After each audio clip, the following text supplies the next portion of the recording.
Sejam bem-vindos a mais um Cubicast. Este que vos fala é João Brito, seu host favorito do Cubicast. E continuando a nossa saga sobre Cinderela no País das Maravilhas, estamos passeando pelos percalços de trabalhar na gringa, trabalhar para gringos. Todo mundo fala que é uma maravilha e nos bastidores todo mundo conta aquele perrengue. A gente veio compartilhar com vocês a verdade, nada mais que a verdade e algumas mentiras também. Então, hoje eu tenho a presença de alguns ilustres convidados que decidiram vir contar um pouquinho das dificuldades. A gente não vai contar de coisa boa, a gente só vai falar mal do resto do mundo e a gente só vai falar bem do Brasil porque é igual família, só a gente fala bem da gente, só a gente fala mal de casa.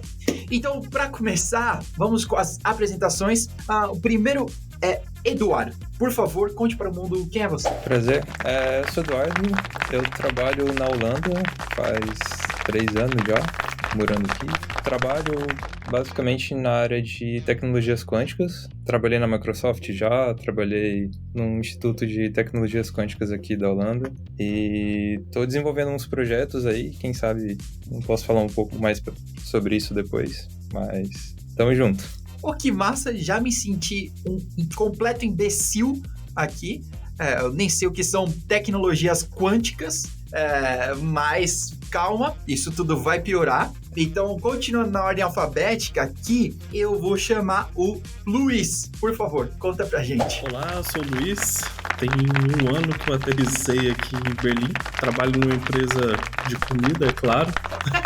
Assim como no Brasil, todo gordinho gosta de comida, não tem jeito. E tamo aí, todo dia passando um perrengue diferente pra acostumar na terra da salsicha aqui. Massa, olha só. Então tá bom. Vamos continuar nossas apresentações. Agora com o Ramon, por favor. Fala galera, meu nome é Ramon, eu trabalho na Deutsche Telekom, tô morando hoje na Hungria, faz mais ou menos 1 ano e meio que eu tô morando por aqui. E vim contar um pouco pra vocês como é morar na Hungria, pegando um pouco do gancho do Luiz, como é morar no país do Langosch.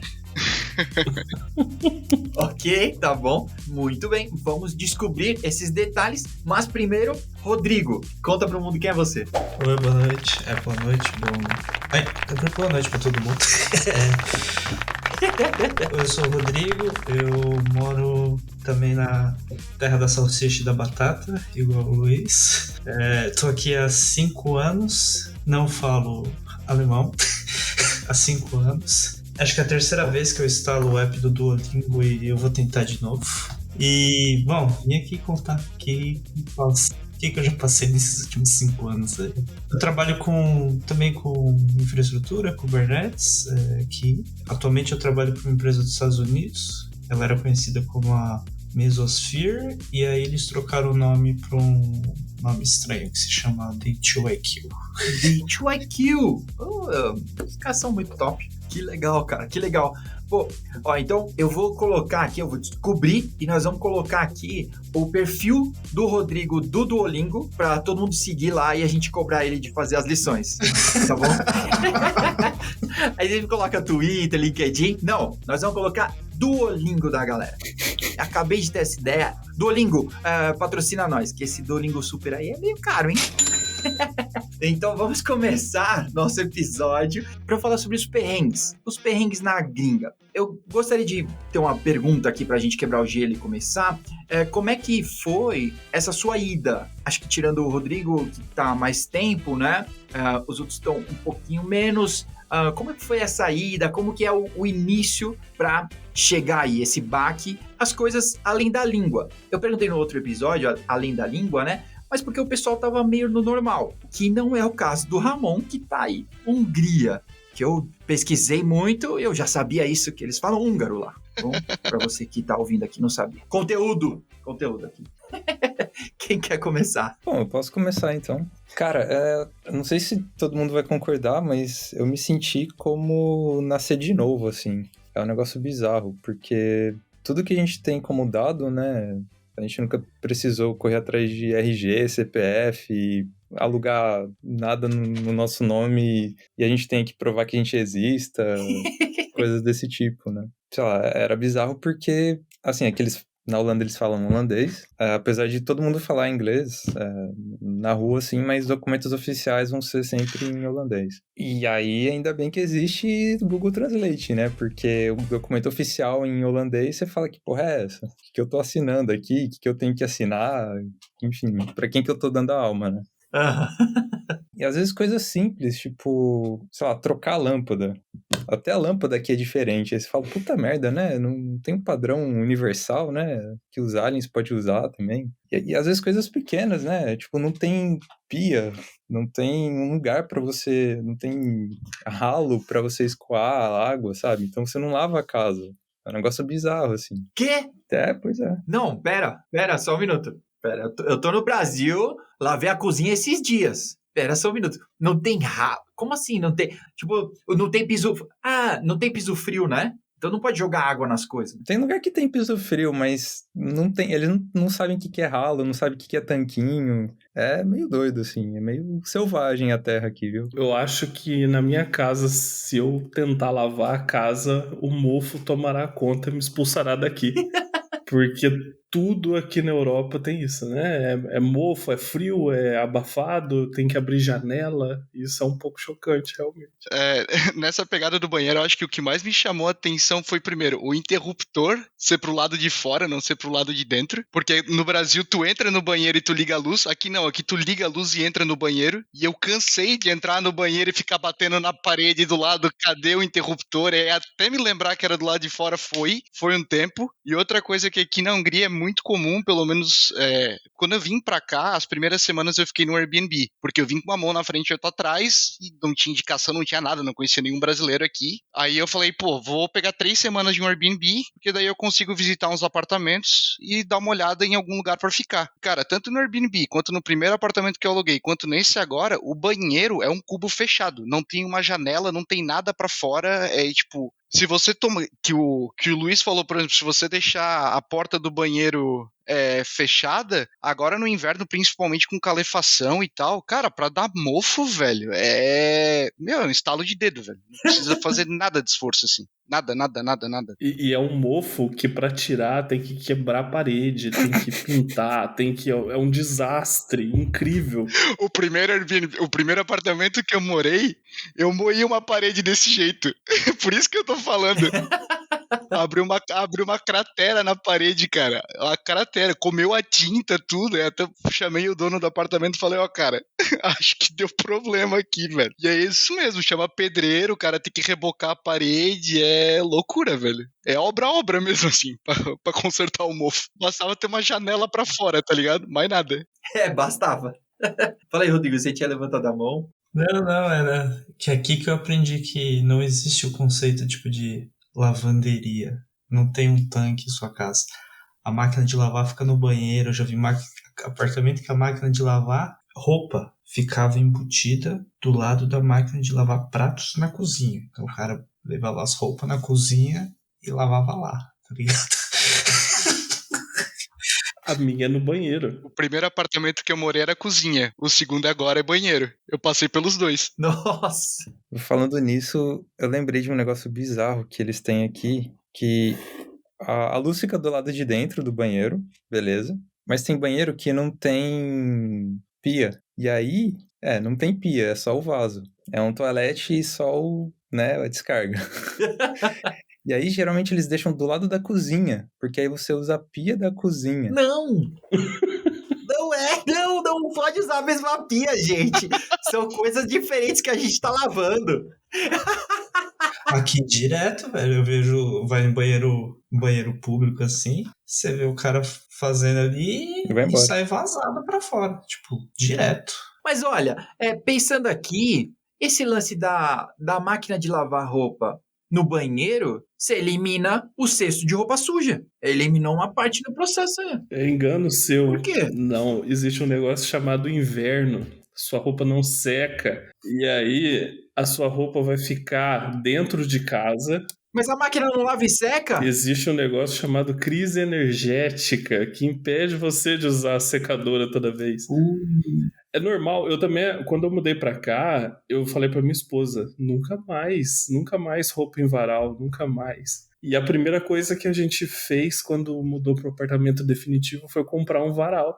Porque é impossível, a secadora não seca bem, não funciona como a gente imagina, que é aquela mil maravilha. E aí você deixa o varal em casa, ele vai ficar ali semana com a roupa molhada dentro da sua casa, aumentando a umidade, fazendo você ter que abrir a janela a -2, -3 aqui fora, para não mofar a casa.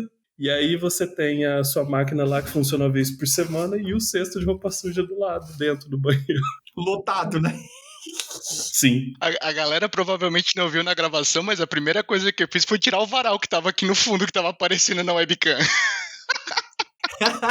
Uma coisa curiosa que eu acho que aqui todo mundo viveu o choque que é o conceito de ventilar a casa. Isso pra mim é um negócio bizarro, bizarrésimo. Mas que se não fizer, cara, a sua casa fica mais fria, a umidade da sua casa aumenta muito, fica difícil de respirar, incomoda. O ar fica zoado. Porque a gente pensa que no inverno é só deixar a janela fechada, certo? Só que não, pro aquecimento funcionar corretamente, para sua casa ter um ar gostoso, para você dormir bem à noite, todos os dias você tem que, pelo menos 2 vezes por dia, abrir a janela 15 minutinhos. Não importa o frio que está lá fora. Caramba! Então, cara, é um conceito muito bizarro e que funciona super bem. Bem como quando é em verão, que passou o verão aqui, esse verão, o último verão que teve temperatura de 34, 35 graus aqui na Alemanha. E todo mundo fechou as janelas de casa e as cortinas para não deixar o sol entrar. Por conta do isolamento térmico das casas, o pessoal prefere fechar tudo do que deixar o calor entrar através da luz, do sol, sei lá. E, cara, eu tive que testar pra acreditar, porque funciona. Depois de 5 anos eu aprendi isso, cara. Nesse último eu fiz isso. É Tava bizarro. meio-dia, eu descia tudo, fechava tudo e ficava baixado até umas 3 da tarde e funcionava.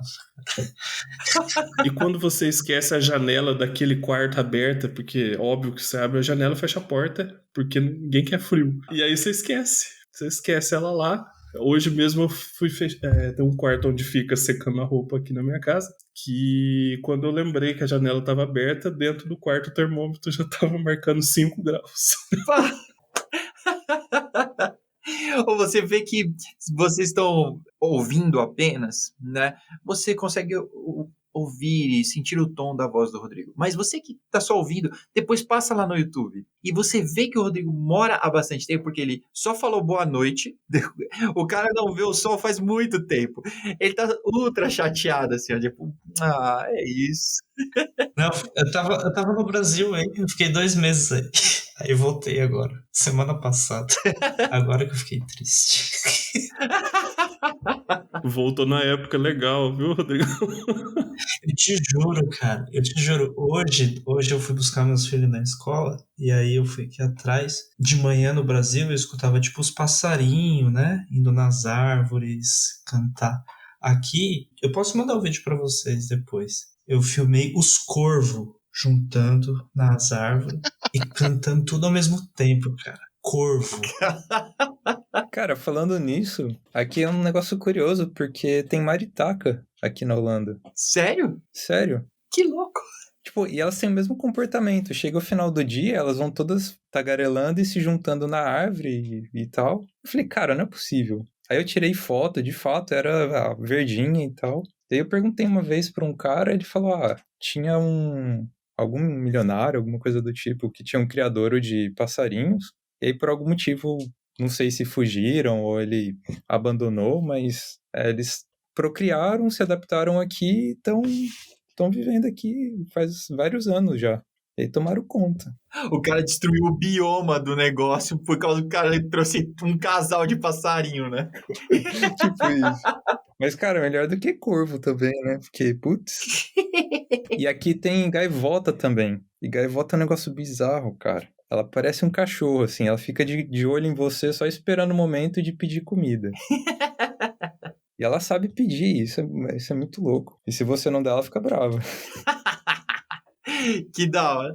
Pô, aqui em São Paulo tem muito. Pelo menos no parque, na ciclovia, nesses lugares, tem muito quero-quero. E eles, tipo, te atacam mesmo se você chegar perto da onde tá o ninho. Só que eles fazem o ninho no chão, que não me parece muito inteligente. Mas eu tenho uma história muito engraçada, né? Eu tenho um filho de 6 anos. E ele é um filé de sulfite, é bem magrelinho assim. E a gente foi no parque e tava jogando bola assim, e a bola correu lá pro meio do mato, assim. É só um gramado, né? No Parque Vila Lobos. E aí tinha uns 2 ou 3 quero-quero. E aí ele, tipo, não, pega a bola pra mim. Eu, tipo, pô, cara, pega a bola lá, olha o tamanho do passarinho, olha o seu tamanho. E aí, a hora que ele, tipo, foi dando. Ele ainda tava longe, cara, tipo, uns 10 metros do passarinho aí. O passarinho, tipo, abrindo as asas assim. Eu, cara, levanta os braços, grita, sei lá, faz alguma coisa, tá ligado? Mas eu não me toquei que o passarinho tava defendendo aquele território ali, que ele não ia sair, tá ligado? E a bola tava muito perto do passarinho e longe do meu filho. Cara, e aí eu falei, vai correndo assim, né? E aí, cara, ele foi correndo, o passarinho fez a mesma coisa, ele foi correndo atrás dele. E aí ele se desesperou e ele fica correndo assim.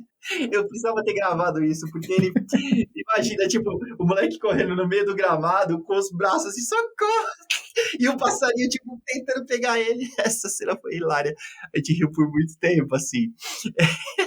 E, tipo, tava meio no meio do parque, assim, né? Então todo mundo meio que parou, assim. E aí eu achei que as pessoas estavam, assim como eu, rindo do meu filho, né? Mas não, as pessoas estavam meio bravas comigo porque eu não fui ajudar o moleque. Demorei um pouco pra perceber isso. Mas eu tava ensinando sobre a vida. Ensine sobre a vida para seu filho. Tá? Essa dica que fica agora.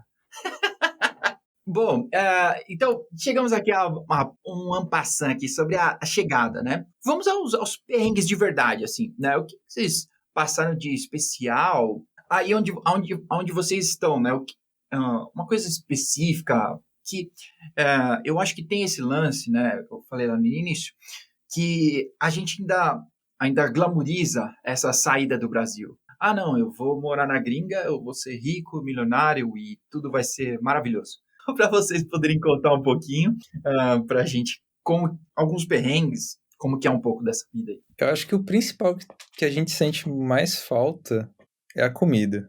Porque eles definitivamente... Eu não sei como eles sobreviviam antes de 1500. Sinceramente, não sei. Porque tudo que eles comem a partir... hoje, né? Veio das Américas, veio da Ásia. Eles... Não sei o que eles comiam antes. Porque a batata é da América do Sul, né? O milho da América do Sul Central, tomate também, América do Sul, cenoura. Você fala, cara, que eles comiam? É bizarro isso. Terra, os caras... Né? Comia folha de árvore com um corvo, sei lá, né?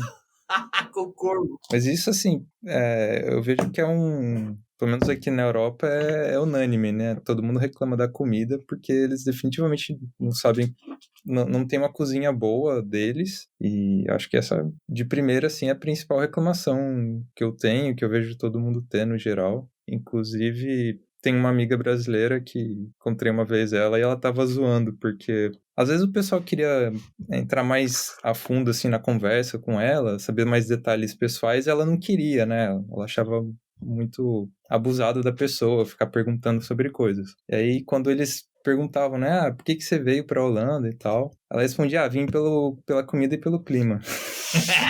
E aí a pessoa ficava, tipo, ela não entendia, ela entrava em conflito interno, assim, e aí ela parava de perguntar. Que gosto estranho, né, a pessoa? Ela é muito estranha, não vou falar mais com ela. Eu tenho uma história sobre a primeira cerveja que eu comprei quando eu cheguei, que eu comprei errado. Eu cheguei, primeiro dia, falei, chegamos lá no Airbnb, tem essa história do Airbnb que eu posso contar depois. Pelos primeiros 6 meses eu morei em 3 apartamentos diferentes. Chegamos lá, tudo, falei, vou lá no mercado, vou comprar as paradas pra comer à noite, né? Veio eu, minha esposa e meu filho de 11 meses na época, ele tinha. Aí fui lá, cheguei, olhei a prateleira lá, álcool Frei. Nossa, eu falei, Frei? Padre sabe. Manja de álcool, né? Opa! Eu vou meter essa daqui. Álcool freio. Levei pra casa. Aí fui lá, abri, tomei. Falei, ué, tá meio choca, estranha. Que os caras falam que a cerveja aqui é boa. Aí minha esposa já tinha aprendido um pouquinho lá. Ela leu. Você comprou cerveja sem álcool. Alcohol frei. Frei é sem. Frei é livre em alemão. Livre. Você comprou. É livre em alemão. Então, minha primeira cerveja no primeiro dia foi uma cerveja sem álcool, cara.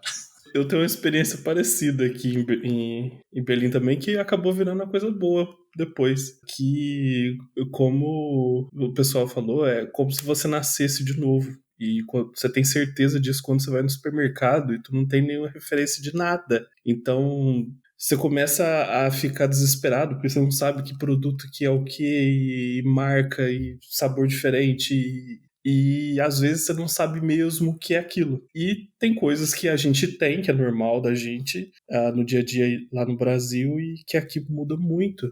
Então, eu sempre odiei água com gás no Brasil. Toda vez que eu tomava era uma experiência terrível, não gostava. E hoje eu tenho uma máquina de água com gás na minha casa, porque de tanto comprar água errada no supermercado, que chega lá, tá escrito lá, mineral ossa. Mineral ossa é água mineral, então é essa, é natural, certo? E aí, cara, eu chegava em casa, água com gás. Aí eu falei, poxa, essa marca não tem como, vamos na outra. A tampinha é vermelha, pode ser azul. Pegava azul, chegava em casa, água com gás. E aí, cara, foi tantas vezes, tantos meses, que aqui em casa hoje a gente só toma água com gás. Virou. O alemão é viciado em água com gás e meio que a gente teve que adaptar nesse ponto. Que louco. E um perrengue que eu gosto de comentar quando eu tô conversando com o pessoal no Brasil, que a gente descobre que, apesar de ganhar em euro quando você chega na Europa, os impostos, as contas, todas são em euro também, né? Também em euro, né? Sim. Não! Isso é um absurdo. E aluguel, principalmente aqui na Alemanha e principalmente em Berlim, acredito que o Rodrigo passou por isso também, mas é uma coisa traumática. Não, eu não saio nunca mais desse apartamento. É uma seleção bizarra e que a pandemia piorou e a quantidade de imigrantes aqui piorou. Os eventos da guerra também piorou muito a situação. E você acaba visitando apartamentos algumas vezes que tem 500, 300 pessoas visitando o mesmo apartamento, todo mundo ao mesmo tempo. Não cabe a quantidade de pessoas que tem naquele apartamento e todo mundo deixando oferta e no final do dia eles escolhem alguém. É basicamente assim que funciona, é bizarro. Não, o sorteio da Xuxa, né? Que os caras fazem, da cartinha lá e o cara... Não pode ser que o cara olhe as ofertas, né?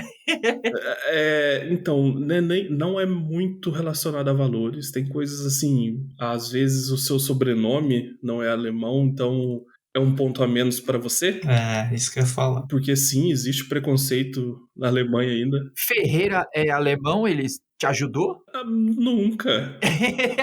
Eu cheguei bem pertinho aqui pra ler seu sobrenome. Brasileiro.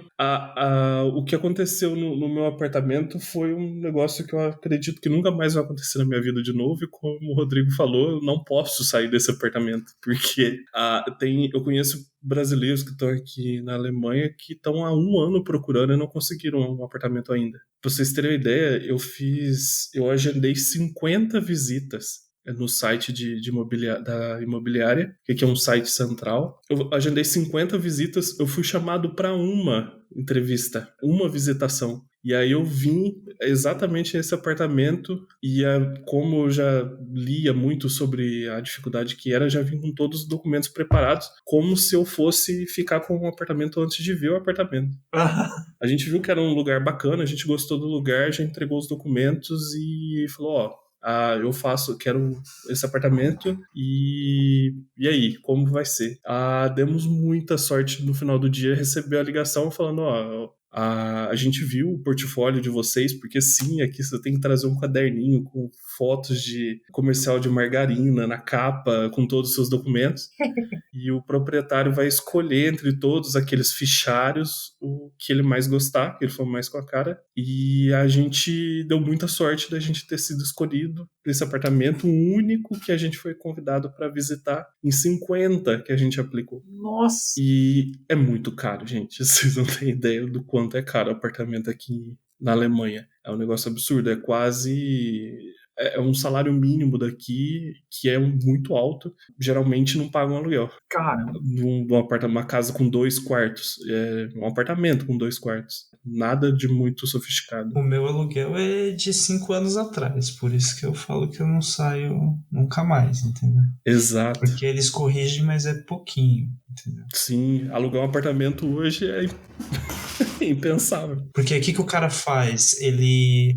Tinha uma época que o cara fazia um contrato de 6 meses, aí alugava, terminava o contrato, a pessoa falava, eu quero aplicar de novo. Ele falava, não, já tem outra pessoa. Não alugava para essa pessoa, ia lá, fazia uma reforma, pintava a parede, e aí ele ia lá e cobrava 30% a mais do próximo inquilino. Passava 6 meses... Ele ia lá e fazia a mesma coisa. E aí os aluguéis foram, tipo... É um brasileiro alugando aí, né? Certeza. Aí os aluguéis foram de 700 para 1.800 euros, assim, tipo...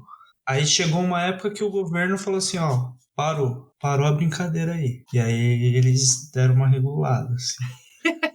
Mas um apartamento de 2 quartos é muito difícil se achar por menos de 1.300, 1.400 euros em Berlim hoje. E é como o Rodrigo falou, existe proposta de lei de que proprietários de mais de 10 apartamentos tenham que devolver ao governo o que passar de 10 apartamentos e para um aluguel social, alguma coisa do tipo. Então, sim, na Alemanha, economia liberal falando em tomar propriedades para poder ajudar o povo. Mas o cara que tem mais de 10 apartamentos é quase um latifúndio, né? Que o cara tem em Berlim, né? Porque, porra...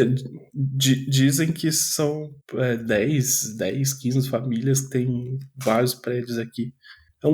Conglomerados mesmo de empresários, né? Que louco. Mas isso assusta muito, muito, muito mesmo quando você chega. Porque você acha que vai morar na rua. Simples assim. O meu primeiro mês foi assim, eu quase comprei a passagem de volta. Por um dia eu comprei a passagem de volta, porque eu achei que eu ia morar na rua. Tipo, eu peguei um Airbnb e era por um mês. E eu não sabia que era essa... Falei, vou chegar lá em um mês, eu acho uma casa. Aí chegamos, falei, mano, não vai dar. Aí eu ia pro trabalho, trabalhava e procurava imóvel, minha esposa ficava em casa também, caçando. A gente falou, a gente quer renovar. Não, já tem um outro cara pra entrar aí no outro dia. Aí você tem que liberar, não vamos renovar. Eu falei, putz, mano. Foi. Ela achou a gente aplicou. Eu era meio perdido na cidade. Fomos, visitamos. O cara era um advogado que ia arrumar um trampo e tava sublocando por 5 meses. Falei, 5 meses. Aí a gente foi os primeiros a chegar lá. Eu falei, e aí, como é que é? Ele falou, não, quem chegou primeiro, pegou. Eu falei, vocês são primeiros, vocês pegaram. Quando a gente desceu a rua, era a rua da minha empresa. Tipo, em 5 meses eu gastava 9 minutos da porta da casa até a minha mesa, assim, pra trabalhar. E aí a gente ficou 5 meses nesse apartamento desse advogado, que depois a gente descobriu que ele não podia dar a Meldung pra gente, porque ele já tinha declarado o escritório dele como lá, então deu vários pau. Aí eu falei, bom, o advogado é você, se der qualquer merda é você que vai me ajudar. Aí foi assim. Aí nesses 5 meses a gente achou esse que a gente tá hoje aqui. E o Almeldum é o registro na prefeitura, que talvez é o documento mais importante que a gente tem aqui na Alemanha, que você diz para a prefeitura que você existe, você reside naquele local e as suas cartas vão para lá. Então... Tem casas que você tem que procurar um apartamento que forneça os documentos necessários para você fazer esse cadastro, porque senão você não tem uma residência na Alemanha e nem pode receber salário, abrir conta em banco, coisas desse tipo. Caramba, é engraçado isso. Os caras falaram também, uma galera comentou sobre isso, e eu fiquei lembrando que, tipo, a minha habilitação eu já me mudei muitas vezes. Muitas. Tipo, talvez nos últimos anos. Talvez vocês tenham se mudado também várias, assim, né? Mas nos últimos anos eu acho que eu me mudei 10 vezes. E a minha habilitação, quando eu renovei, eu atualizei para o lugar onde eu estava. E fui me mudando. A pessoa que mora lá, ela deve receber. Não, é claro, ela deve receber comunicados do Detran. É óbvio que eu sou um motorista excelente. Ela não recebe outro tipo de comunicado, tá bom, pessoal? Alô, Detran, tá tranquilo? Mas todo mundo falou que isso é muito importante, né? Fora do Brasil. Porque aqui, cara, a conta da NET pode ser comprovante de residência, né? Tipo, né? Você só fala que você mora lá e tá tudo bem, né? Mas fora não, né? É um lance muito importante, né? Onde você mora. Esse lance que o Luiz comentou do apartamento, eu passei por coisa parecida quando eu tava aqui na Hungria também, mas não pela quantidade de ofertas que tinha, porque isso foi bem tranquilo, felizmente, assim, pra achar apartamento aqui foi fácil. 2 semanas em Budapeste já encontrei apartamento pra ficar. Só que na época eu tava meio que numa apura, porque eu vim pra cá e a minha namorada veio 2 meses e meio depois. Ela não veio junto comigo. E eu precisava terminar a minha documentação aqui, ter residência, pegar o meu address card, né, que é o cartão que diz onde você tá morando e tal. E junto com isso mandar pro Brasil para ela poder dar entrada no visto dela em São Paulo para poder vir para cá depois. O primeiro apartamento que eu tava para fechar, eu tava com tudo certo, com a dona, tudo bonitinho e tal. Já tava até me preparando meio que para fazer a mudança, já tinha mandado foto para ela e tudo. No dia de fechar, 2 horas antes de assinar o contrato, a corretora me ligou e falou que o dono deu para trás. Aí eu falei, bom, então tá, né? O dono deu para trás, não tem nada que eu possa fazer. E aí eu lembro que eu tava... Nesse dia eu peguei meio pilha, porque a empresa tinha reservado uma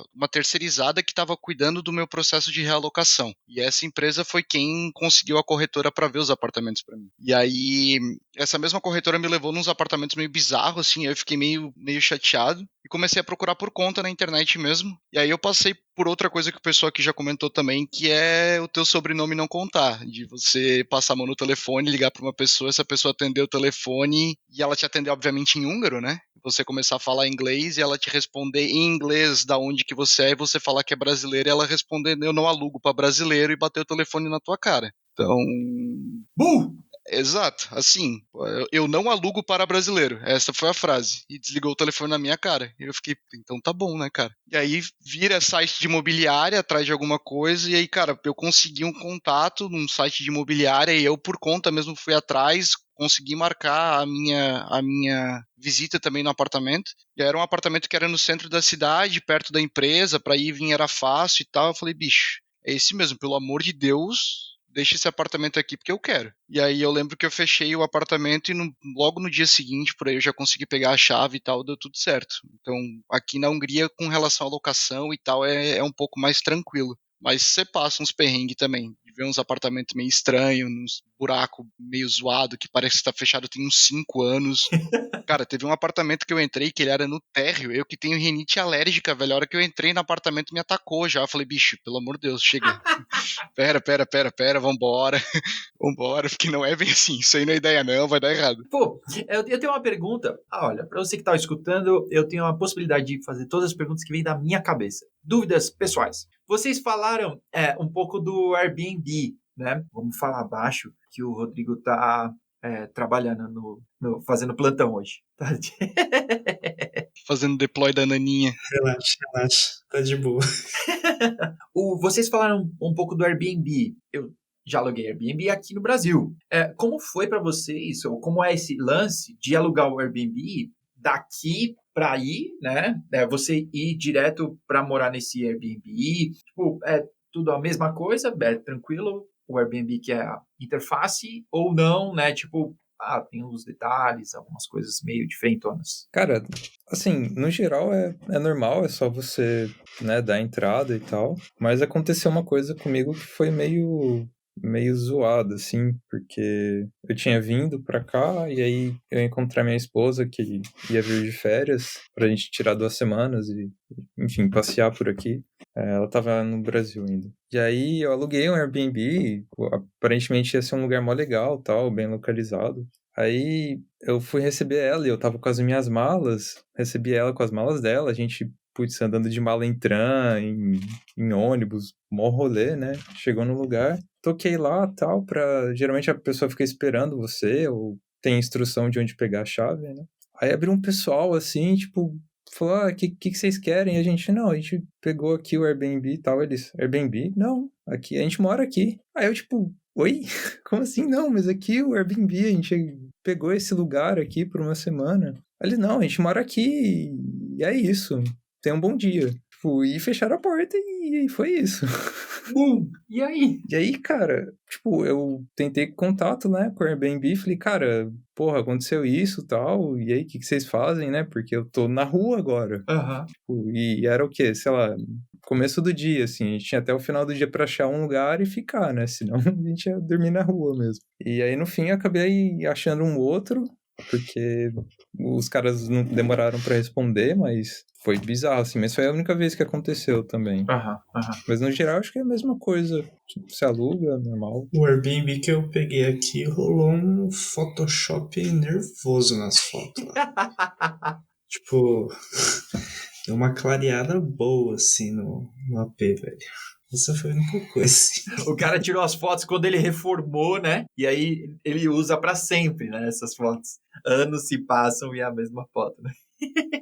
Eu acho que o lance do Airbnb, pelo menos aqui para a Alemanha, é que o Airbnb não te dá o direito de solicitar um cadastro na prefeitura. Então é temporário, mas muito temporário, porque você tem que alugar o que eles chamam aqui de apartamento temporário, que é um apartamento que eles te alugam por um curto período de tempo, lá 3, eu vi até no máximo 6 meses, até você fazer o cadastro na prefeitura, ter o cadastro para aplicar para um apartamento que você vai ficar permanentemente.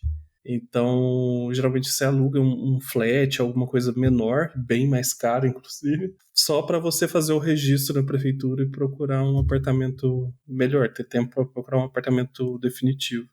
Mas quando você chega assim e precisa imediatamente de um lugar, Airbnb funciona super bem. Tem os golpezinhos que sempre tem, mas aí eu acho que é em qualquer lugar do mundo também, né? Sim. E aqui é normal você alugar o apartamento com talher, copo, prato, tudo dentro. Você entra com as malas e usa assim. Vocês comentaram do Airbnb. O Airbnb, quando eu aluguei ele, não sei se pra vocês aí na Alemanha também foi assim, mas aqui na Hungria, dos Airbnb, dos 2 apartamentos que eu passei, em 2 deles é banheira, não é tipo um box.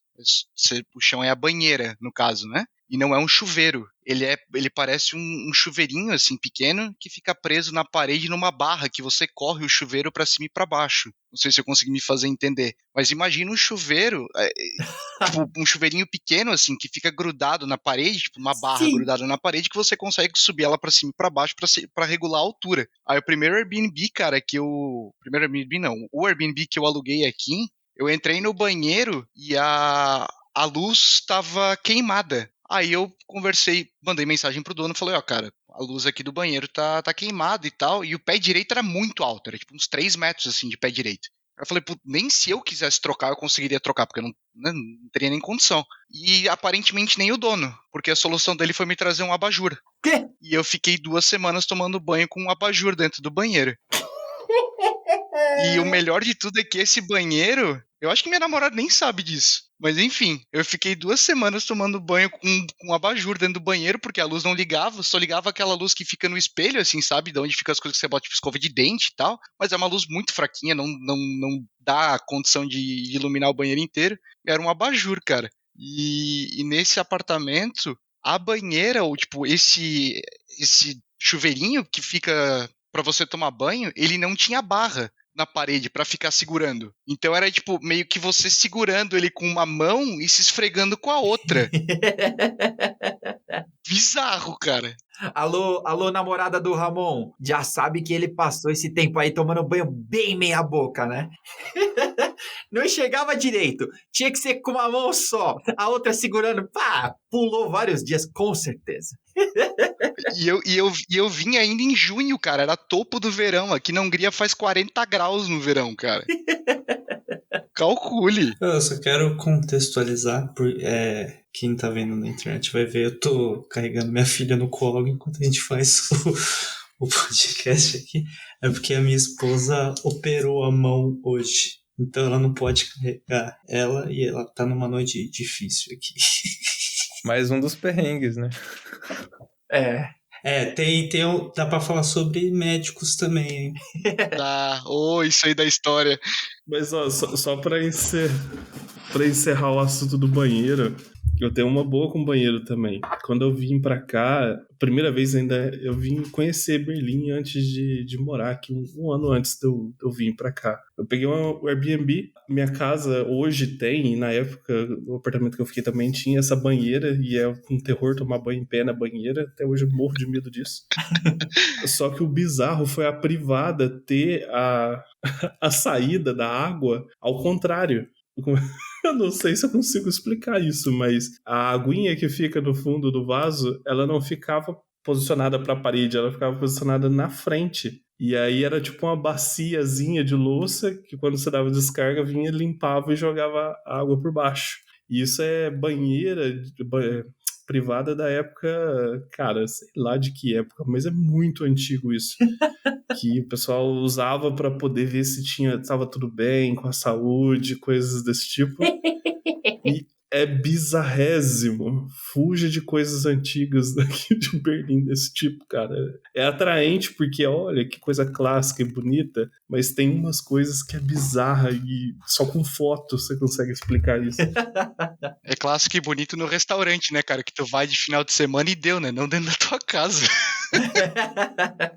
Porque eu acho que é um negócio que é das privadas antigas, né? Que tem, e na Alemanha tem bastante, né? Que é uma privada que não é igual no Brasil, que, enfim, o seu trabalho desce, né? Tem uma plataforma para receber o trabalho. Tipo, é plano, é meio que plano, e depois tem uma queda do nada. Então o seu trabalho fica ali, entendeu? Se você quiser dar uma verificada antes de dar a descarga. E depois a descarga cuida. A descarga cuida. Exatamente. Eu tenho um brother aqui que é meu vizinho, que a privada dele é exatamente assim. E a primeira vez que eu usei, eu fiquei tipo, ué, mano. É muito errado. É muito errado. É errado, exato. Tu olha pra aquilo e pensa, mano, isso é muito errado, velho. É errado, exatamente, errado. Errado em tantos níveis.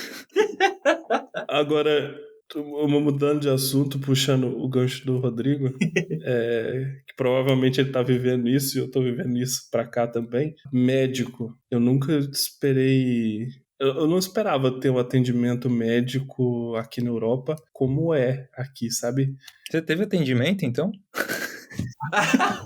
Quando a gente vem do Brasil pra cá e a gente vê e fala, poxa, cara, alemães fabricam coisas incríveis, todos os equipamentos da medicina moderna saem daqui e deve ser um negócio incrível. E pra quando você tá morrendo. Não vem aqui pensando que, poxa... Qualquer momento antes disso... Não, cara, não.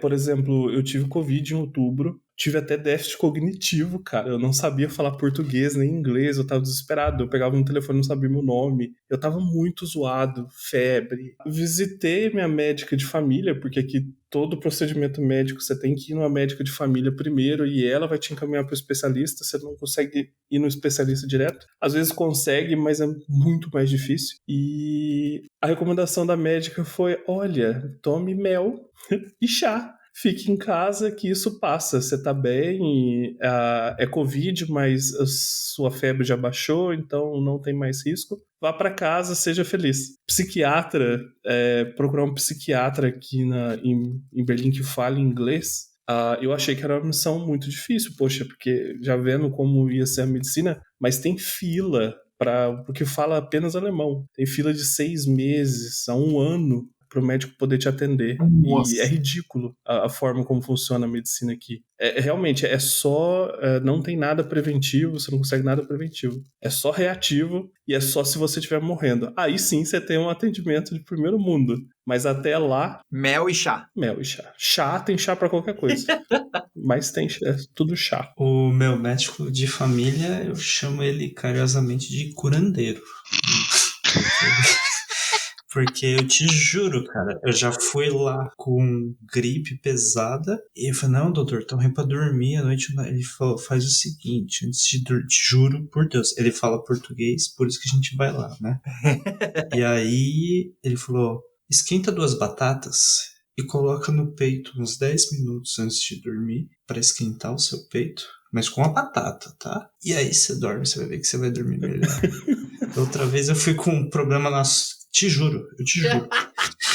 Da outra vez eu fui com um problema nas costas, assim, tá tudo travado. Ele me deu uma pomada de pele de cobra, que ele nos arranjou não sei da onde, botou num potinho. Ele fez, certeza. Eu te juro, cara. E aí a minha esposa... Ele é um xamã. Isso aí. A minha esposa já vai lá. Uma vez a gente foi junto, ela já chegou assim e falou, doutor, é o seguinte... Pra ele você dá chá. Pra mim, drogas. Eu quero drogas. Eu quero melhorar agora. Eu já fui numa consulta. Eu tentei marcar uma consulta num psiquiatra aqui que falava inglês e tinha horário. Eu achei muito estranho, porque nunca tem. Aí, de repente, o médico tem horário. Marquei a receita e aí recebi um e-mail assim... Olha, você já faz acompanhamento no Brasil e tal, porque eu tenho TDAH, então precisava dos meus medicamentos. E aí o médico retornou que não poderia me atender, pois o psiquiatra não trabalha com remédios. Aí eu falei assim, que ótimo, porque eu também não trabalho com esse psiquiatra. Eu não sei o que ele faz. Eu não sei o que ele faz, mas um médico que não acredita em remédio, eu não quero. Muito obrigado. Criança, eu tenho 2 filhos, né? Pra dar um antibiótico, a criança tem que ficar 5 dias com febre. Depois de 5 dias, eles falam, não, beleza, não vai melhorar, então a gente vai receitar um antibiótico pra criança. Não vai melhorar. E no 7 vai morrer, né? Então eu vou resolver aqui antes, né? Tipo, porra. Puta, vamos ter que fazer alguma coisa.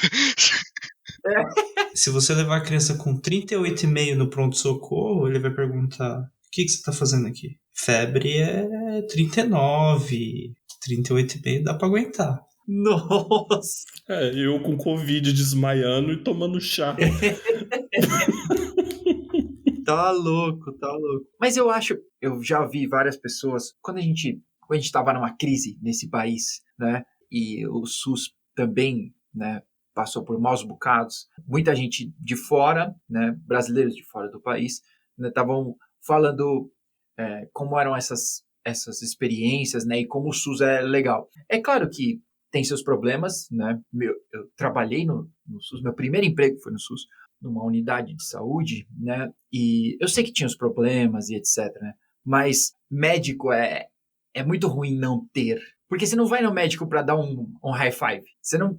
Né, tipo, eu achei muito legal que o Eduardo começou com comida, né? Porque, tipo, cara, é uns negócios muito básicos, assim, né? Tipo, puta, eu não tenho o que comer, eu tô doente... Cara, como eu vou resolver isso, sabe? Até sobre isso, o Rodrigo falou sobre o antibiótico e algumas outras pessoas citaram sobre isso, como é difícil você comprar remédio, né? Que aqui a gente pode comprar uma grande quantidade, né? Eu sei que não é qualquer coisa, e eu tô falando dentro dos perímetros da lei aqui, pessoal. Então, sem oferecer nada para o farmacêutico, né? Tem uma grande quantidade de remédio que a gente pode comprar, né? A gente pode se drogar bastante sem precisar ir no hospital, né? Pode só ir lá e beleza. Mas falando que fora do país não é bem assim, né? Que na farmácia tem escova de dente, tem um monte de coisa, mas remédio mesmo, não. A dica, traga a sua farmácia. Exato. Eu trouxe a minha, foi o que me salvou da Covid, porque eu não consegui comprar remédio algum aqui. Foi o que eu trouxe do Brasil, que socorreu. A antigripal aqui eu nunca vi. A gente voltou do Brasil ontem. Cheguei em Budapeste ontem, tava de férias, passei Natal com a família e tal. A minha namorada voltou com anticoncepcional pra 1 ano, cara, na mala. Literalmente. Pra não ter que correr atrás disso aqui. Uhum. Ela comprou 12 cartelas de anticoncepcional pra trazer pra cá, cara. Pra não ter que correr atrás desse tipo de coisa. Por exemplo, e assim, é umas coisas super supérfluas, cara, que eles cobram lógico, para as coisas pesadas também, mas até para as coisas mais supérfluas eles cobram, porque, por exemplo, eu já tive piercing e pomada, por exemplo, para quando você tá com granuloma, esse tipo de coisa, que no Brasil você compra, você entra na farmácia, compra e vai embora. Aqui eu tentei comprar e os caras cobraram receita. Eu tinha que ir num médico, num dermatologista, para ele analisar, para ele me dar uma receita para eu conseguir comprar pomada. Isso se ele me deixasse comprar pomada. Resultado, eu tirei o piercing e deixei cicatrizar sem. Então, tipo, lógico, meu exemplo ele é tosquíssimo, né? Mas enfim, tipo... Trampar com gripe, que o Luiz tinha falado, meu primeiro mês aqui, né? Cheguei em fevereiro, pico do inverno, fiquei gripadão. Aí ser brasileiro, né? Brasileiro vai com dor de cabeça, febre, gripe pro escritório. Aí cheguei no escritório lá, narizão zoado. Meu chefe olhou e falou: o que tá fazendo aqui? Vai embora, mano. Pra casa, fica em casa. Aí eu, quê? Aí depois eu descobri que aqui tem essa cultura de você vai no médico e fala, não, 3 dias de cama e fica em casa aí pra se recuperar sozinho aí com o corpo. E por isso que eles receitam chá. Aí com o tempo eu descobri que também isso é mais pro pessoal de TI que tem essa regra aí das empresas. O pessoal que é professor, que é enfermeiro, tem que ir lá no médico pegar atestado. Para todas as empresas que eu trabalhei aqui, só depois do 3º dia eu tinha que ir no médico para pegar um atestado. Os 3 primeiros dias eu podia ficar em casa me recuperando. Assim. Isso é uma parada que é bem diferente aqui, a relação do europeu com a saúde. Isso é bem real, bem real. A maneira como eles levam com o período em que você tá doente é mais ou menos essa pegada. Inclusive aqui em Budapeste você já começa o ano com o teu período de férias e já tem um período de sick leave que você já tem, tipo, pré-definido, assim. São dias que você tem durante o ano pra tomar, pra não ter desconto do teu salário, que ele já prevém que você vai estar doente. Tá bom, eu tenho mais 2 perguntas aqui. O Ramon citou sobre a corretora, né, que estava ajudando ele aí nessa transição. Queria saber se o Ramon poderia contar um pouco mais, e também vocês, se vocês tiveram algum auxílio, assim, se isso ajuda de verdade, ou se, cara, na verdade, o trampo é tanto que a ajuda dos caras nem ajuda de verdade, ou se, tipo, é meio que uma furada, tipo, se você quer, quem quer faz, quem não quer manda, me digam aí qual é que é. Cara, aqui no meu caso, a minha grande vantagem nessa história toda é que o meu chefe, ele é costarriquenho, mano. Ele mora aqui na Hungria já tem mais de 10 anos. Então ele é um cara que é latino também e que já tem as bases do lugar. Então eu peguei muita dica com ele, dos bairros onde procurar e tal, lugares que dava pra ir, esse tipo de coisa. Com relação à corretora, é o que eu comentei antes. No meu caso, mais atrapalhou do que ajudou. Os apartamentos que ela me levou, cara, nenhum deles assim me chamou muita atenção, e o único que chamou, eu tomei um cano no dia de fechar o contrato. Então, no final das contas, eu acabei meio que indo por conta até conseguir fechar. No meu caso, eu tive uma empresa que ajudou a fazer o relocation também. Só que eles ajudaram muito mais com documentação, com visto, a parte burocrática da Alemanha, que é muita coisa, então ajudou pra caramba. Mas procurar apartamento é só uma indicação dos sites onde procurar e descrição dos bairros, porque Berlim tem uma característica que é que cada bairro aqui em Berlim tem sua própria maneira de ser, de funcionar, e é como se fossem mini cidades dentro de uma cidade maior. Então muda muita coisa de um bairro para o outro, até a comida, transporte, o jeito do bairro funcionar muda muito. Muda a lei aí também? De um bairro para o outro muda. Aqui em Budapeste muda. Aqui no meu bairro é proibido alugar aquele patinete elétrico. E em Berlim toda pode, mas no meu bairro não pode alugar.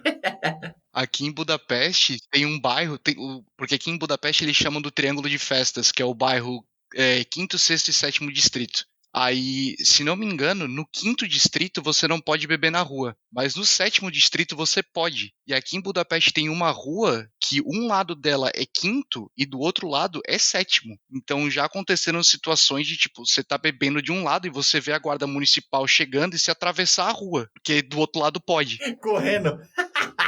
E nós. Não, é bizarro. Mas assim, a empresa só deu essa característica, sabe? Uma descrição mesmo. Esse bairro, a história dele vem daqui, a comida típica é tal coisa, o lugar onde o pessoal vai passear é tal lugar.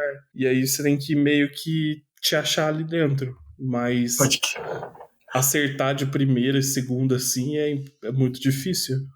Por exemplo, eu moro do lado do estádio do União Berlim, aqui. Literalmente, o estádio fica no quintal de casa. E uma característica que tinha era essa. Falei, pô, tem um estádio lá, mas a descrição não falava, por exemplo, que de dia de jogo é impossível ir num restaurante, supermercado, a comida some em dia de jogo. O pessoal vem, compra tudo e vai, leva. E tem uma movimentação muito maior. Transporte pra cá, pro bairro, fica, cara, impossível. Então, mas só isso, sabe? Então, a relocation para na burocracia. Eu vou fazer um parênteses só rapidinho, que o Luiz falou de mercado. Eu sou de São Paulo, né? Então é 24 horas tudo. Aí eu cheguei aqui, não abre nada, tipo no domingo. Nada. Só abre restaurante. E aí é uma cidade do interior. Berlim, tipo uma capital, funciona como se fosse uma cidade do interior. Tá ligado? Nem farmácia, né? Nem farmácia. Aí tem alguns mercados específicos que abrem, que você vai lá e não tem nada, porque todo mundo vai lá. Né? E engraçado que os mercados que abrem no final de semana são listados no site da prefeitura. Olha, veja bem, é este aqui que você tem que ir, porque são, se eu não me engano, são 5 para 5 milhões de habitantes que Berlim tem. Não. É bizarro, bizarro. Feriado é pior, né? Eu não sei se você viveu isso, mas Você tem que fazer a compra na sexta-feira, assim. Né? Você tem um feriado na terça, segunda e terça é tudo fechado, sábado é aberto, mas não vai ter nada mais, e sexta-feira você tem que correr para comprar comida pra semana toda. Porque só vai abrir na quarta-feira e os repositórios vão começar a colocar as coisas na prateleira, então provavelmente na quinta vai ter coisa. É bem por aí. Cara, impensável. Putz, que da hora. Alô, Carrefour, vamos se ligar aí. Olha a oportunidade. E é como o Rodrigo falou, é a capital da quarta maior economia do mundo, né? Então você não imagina isso. Quê? Pra quem viveu em São Paulo, que no meu caso que eu morei em Campinas também, cara, é muito bizarro isso. Tá bom, eu tenho uma última pergunta. Antes da gente fechar aqui, essa pergunta eu vou correr um risco aqui, tá? Se vocês quiserem pular, tá tudo certo. Vou correr um risco de perguntar. O Luiz citou um pouco que a guerra teve alguns impactos. Vocês estão bem próximos aí. Como isso impactou?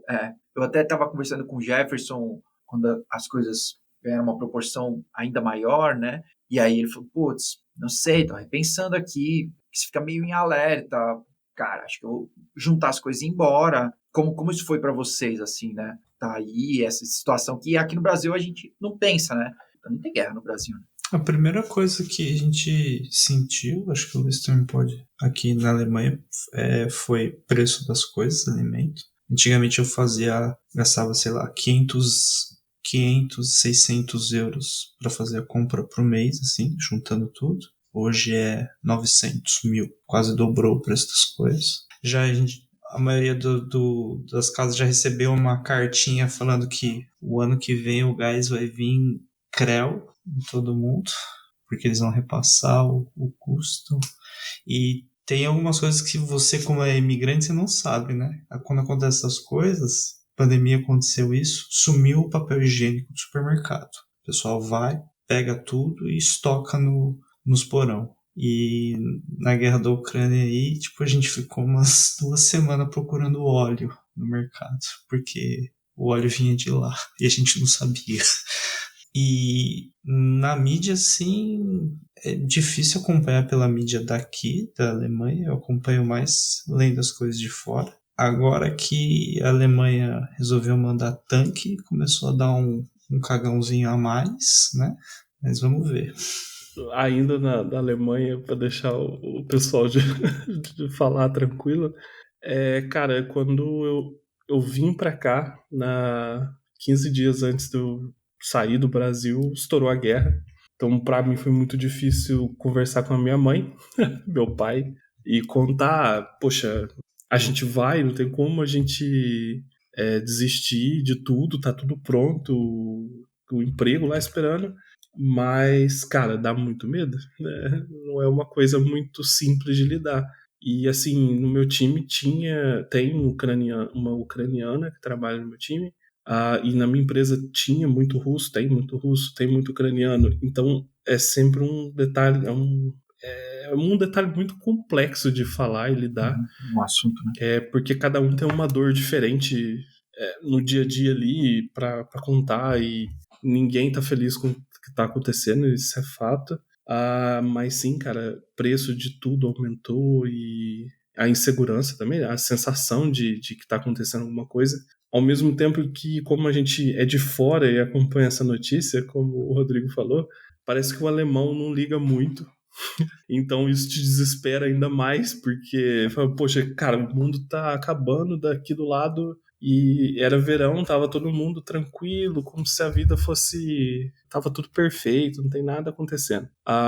Isso é muito estranho, porque uma realidade é muito diferente da nossa, a gente nunca viveu isso, então a gente não sabe como lidar, é bem complexo. E, obviamente, como eu vivi meu processo de imigração junto com os refugiados da Ucrânia, tudo gastou 6 meses a mais. Então, o visto, 6 meses para sair a mais. A moradia é mais caro porque tem mais gente procurando. Cara, tudo foi mais difícil porque tinha muita gente chegando em Berlim, muito mais do que o normal. Então, ainda é um assunto que, infelizmente, pelo jeito, vai durar bastante tempo aqui. Muita discussão. Meu caso também pegou bastante, principalmente porque a Hungria faz fronteira com a Ucrânia, né? É uma fronteira que não é grande, mas enfim, é fronteira. A gente está literalmente do lado do país que está em guerra nesse momento. E quando eclodiu a guerra, querendo ou não, isso gera muita preocupação na família, que está no Brasil, que está longe, que quer saber como é que estão as coisas, se está tudo bem. A gente sente, obviamente, o primeiro lugar que a gente sente é mercado e conta de casa. Então, conta do gás, por exemplo, estoura. A gente já teve mês aqui do prédio em que o prédio está brigando na prefeitura para não pagar o valor que veio, porque o valor foi muito absurdo, e eles não quiseram repassar isso para a gente, então nenhum dos condôminos pagou, e eles estão tentando brigar para ver o que vão fazer. Não sei que fim vai ter, mas enfim. Aqui em Budapeste, a gente tinha, não sei como estava na Alemanha, mas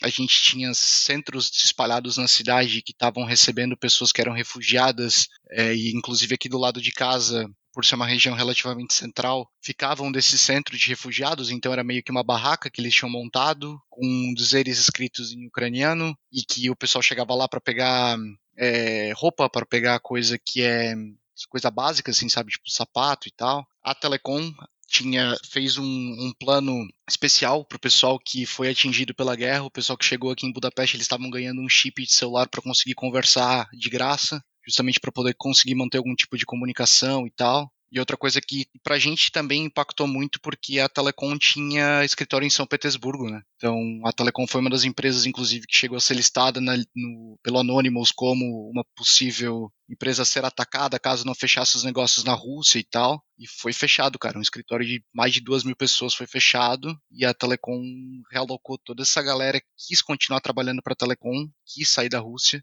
em outros países, em outros lugares. Então hoje na minha equipe eu trabalho com mais 4 russos, e é realmente uma situação bastante estranha, porque, enfim, né? Acho que não precisa dizer muito mais sobre isso. É uma situação bem estranha você estar numa daily com, por exemplo, pessoas que estavam até pouco tempo atrás na Rússia, que você não sabe qual a opinião delas sobre o que está acontecendo. Esse assunto ele é totalmente evitado por todas as pessoas, pelo menos aqui.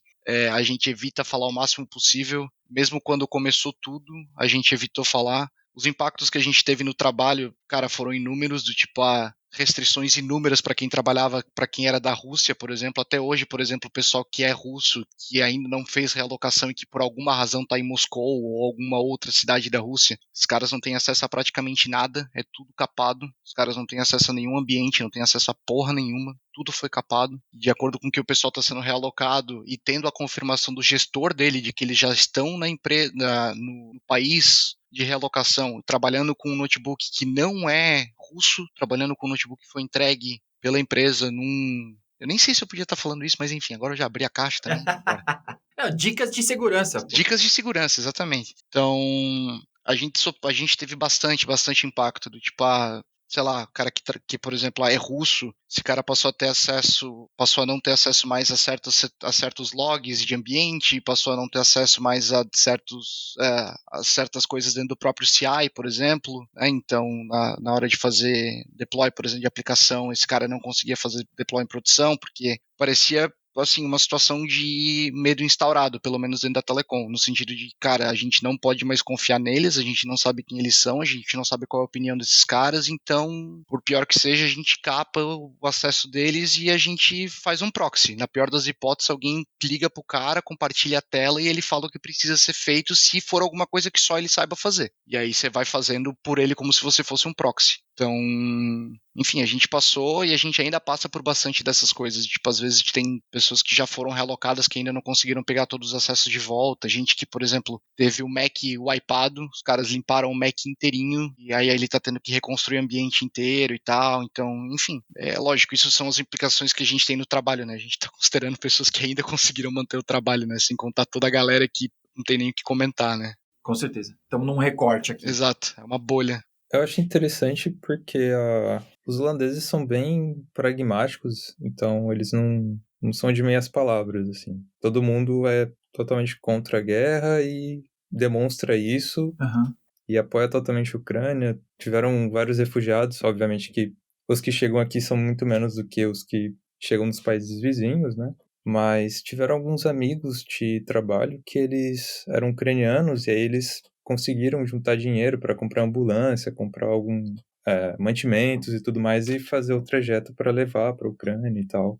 E um fato curioso, porque uma das filhas do Putin morou aqui por muitos anos. Até recentemente, assim, ela morava aqui na Holanda. Então acho que pegou muito mal, assim, não sei como, né, dentro da família do Putin tá essa situação, mas imagino que ela morou aqui muito tempo, né, também não ficou feliz com isso. Eu tenho um vizinho que ele é diretor de uma empresa de... Não empresa, né? Uma indústria de fábrica de roupas, assim, né? De alto corte. E eles tinham uma das maiores fábricas na Ucrânia. E ele falou, cara, começou a guerra, atacaram a cidade e a gente deu como perdido. Então, a gente tentou realocar todo mundo que dava, né? Da Ucrânia, mas deu a fábrica como perdida. Então, a estrutura, tudo que tinha lá dentro já era, assim, né? Tem que repensar o que vai fazer depois. E ele tava triste, assim, obviamente, por toda a tragédia, e ele falou, cara, a Ucrânia é um lugar incrível, um lugar que estava avançando muito nos últimos anos, e aí acontece isso, destrói muita coisa de infraestrutura, de história, obviamente as vidas das pessoas, né, que ficam no caminho. E é um lugar que não é como se fosse, sei lá, dois países estranhos, né, um ao outro. Basicamente você tem família dos dois lados, então você tá brigando às vezes com um tio seu, sabe? Então é um negócio muito complicado, assim. Como que um lado consegue convencer de que você tem que atacar o seu parente, né? E até pessoas daqui mesmo, russos mesmo, ou pessoas da Ucrânia falaram, não, eu tenho, tipo... Metade da minha família é ucraniana, metade é russa. Eu não falo com a parte russa, porque a gente não tem mais comunicação, basicamente. Então, tá muito complicado nesse sentido. Mas eu acho que uma coisa que ajuda e que acaba atrapalhando nesse ponto é que existe a União Europeia, né? Então, de certa forma, é meio que algo que tenta agregar países ali para tentar resolver um problema em comum, mas dificulta ao mesmo tempo, porque... Por exemplo, se todo mundo concordar em alguma coisa, a União Europeia então concorda com aquilo. Se um país deixar de concordar, então nada feito.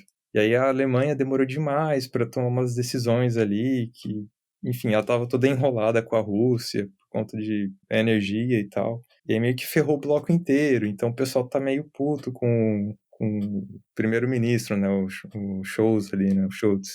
E aí, tipo, começa a ter esses desbalanços aí dentro da União Europeia, mas ao mesmo tempo fala, não, beleza, vamos tentar organizar de outra forma e tal. Mas é complicado. Com relação a essas questões de impacto e governo e tal, talvez o pessoal que tá nos ouvindo agora tá ligado. O primeiro-ministro da Hungria é o Viktor Orbán. É brotherzaço de uma galera aí, inclusive do Brasil. Isso foi uma coisa que pegou bastante, assim, essa questão de posicionamento, porque até hoje a Hungria não tem posição clara sobre a guerra. Então é meio que tipo, a gente não apoia, mas tem o gás e bababá, e tipo, aí nunca, é meio que, tipo, é sempre blur, assim, sabe? É sempre, nunca uma palavra direta, é sempre uma coisa meio incerta, e aí, obviamente, isso aí tem uma série de implicações pro país, dentro da própria União Europeia e tal. Agora, aqui na Alemanha, por incrível que pareça, tem muita coisa que é muito mais,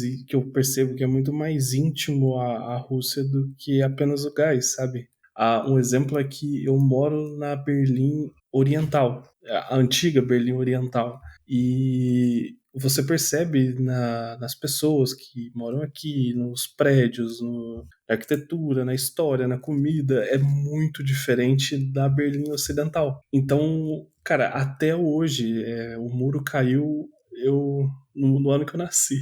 E até hoje existe essa diferença, existe esse contexto histórico mesmo. Muitos russos vieram para cá durante o período da Alemanha dividida, antes da unificação. E, óbvio, tem contexto econômico e muito, muito, muito da burocracia alemã, sabe? Como o Eduardo falou, meses depois da guerra ter começado, a maior economia europeia tinha mandado só capacete para a guerra. Então, cara, é um pouco ridículo. E agora, depois de um ano de guerra, vai chegar a primeira ajuda militar da Alemanha para a Ucrânia, que é uma ajuda que já tinha sido aprovada há um ano atrás. Então, é bem complexo isso. E um pouco obscuro também, a gente não sabe qual que vai ser a reação, o que vai acontecer. Uma coisa é certa, todo mundo a gente que é brasileiro e não é bobo, a gente já sabe exatamente onde a nossa mala tá. Sim. Mas o correr é complexo, cara. É muito difícil gerir isso emocionalmente pra gente. E tentar tranquilizar a família que, por mais que, poxa, no nosso caso, a gente tem um país de distância da Ucrânia, mas mesmo assim, cara, é tudo a mesma coisa pra eles, né? Então é bem, bem complexo de lidar com tudo isso. Pode crer. Bom, eu imagino, né, que deve ser muito tenso, assim. Espero que fique tudo bem. Espero que a gente possa editar esse episódio aqui. Quando colocar no ar, todo mundo que estiver ouvindo vai falar, pô, essas notícias estão muito datadas, já está tudo resolvido e tá uma tranquilidade só. Eu acho que eu queria agradecer, eu vou ficar nesse clima mesmo, queria agradecer muito a presença de vocês, de verdade, vocês reservarem esse tempo todo, abrir mão do tempo com a família, para descansar e etc. Tudo bem que aí sempre é noite, mas tá tudo bem. Obrigado, eu queria agradecer mesmo.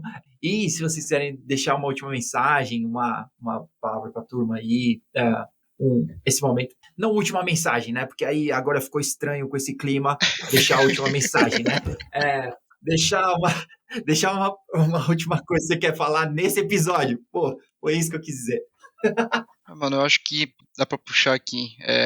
Foi uma coisa que eu senti ontem e eu acho que essa, não sei se é ainda atuada para os demais. Como eu comentei antes, eu cheguei do Brasil agora, voltei no Brasil de férias ontem, literalmente falando. Inclusive eu fui no Twitter comentar sobre isso, que, cara, pra mim, pra quem tá no Brasil hoje e que acha que o mais complicado de você morar fora é conteúdo técnico e idioma, velho, esqueça. Que isso aí, um bom curso e um bom livro resolve o teu problema, cara. Que te pega mesmo é você abrir mão de estar com teu pai, é abrir mão de estar no aniversário de 80 anos da tua avó, como aconteceu comigo, é abrir mão de você ter um irmão que graduou na faculdade e você não poder estar na formatura dele, enfim, é você ir pro Brasil e você ter que selecionar os teus finais de semana com quem você vai ficar, para você conseguir ver todo mundo que você quer ver e você voltar sabendo que você não conseguiu ver todo mundo que você gostaria de ver, que você gostaria de ver e que você gostaria de fazer.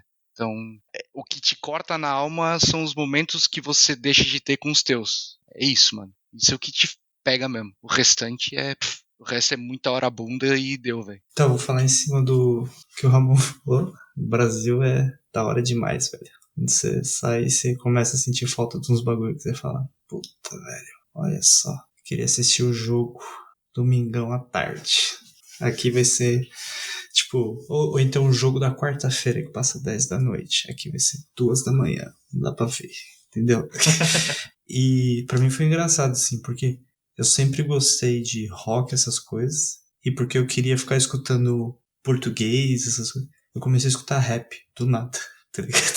E comecei a curtir, tá ligado? Pra caramba. E aí eu falei, caralho, que da hora. E aí, e sempre querendo estar conectado, assim. Tipo, a gente fica fora, mas sabe tudo que tá acontecendo, acompanha notícia, tem internet. Eu tenho um monte de tio, uns tio velho aí, tá ligado?